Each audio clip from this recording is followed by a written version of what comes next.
बिस्मिल्लाहिर्रहमानिर्रहीम।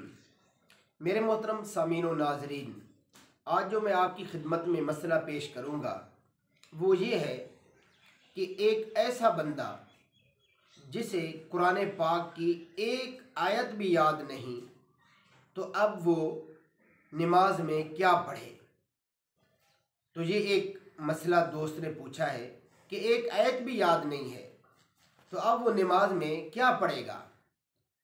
तो ये मसला आप ज़हन में रखें कि अगर एक ऐसा बंदा जिसे कुरान पाक से बिल्कुल एक आयत भी याद नहीं है तो वो नमाज में सुबहान अल्लाह अल्हम्दुलिल्लाह पढ़ सकता है, किरात की बजाय, किरात की जगह सुबहान अल्लाह अल्हम्दुलिल्लाह पढ़ सकता है।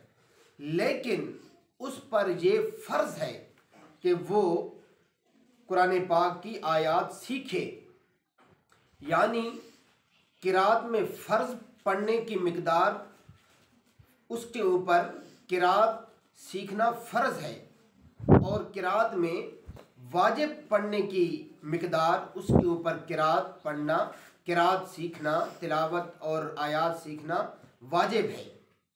और अगर वो नहीं सीखेगा और सिर्फ ये इसी पर इत्तिफ़ा करता रहे कि मैं सुबहान अल्लाह अल्हम्दुलिल्लाह पढ़ता रहूँ, तो सख्त गुनाह कबीरा का मुर्तकिब होगा।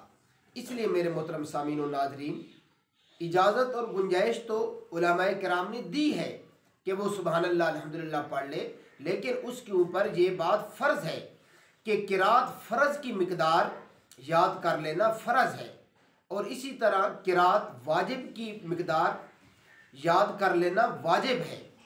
तो अगर वो नहीं करेगा तो वो फ़र्ज़ और वाजिब का तारिक रहेगा, तो इससे वो गुनाह कबीरा का मुर्तकिब रहेगा।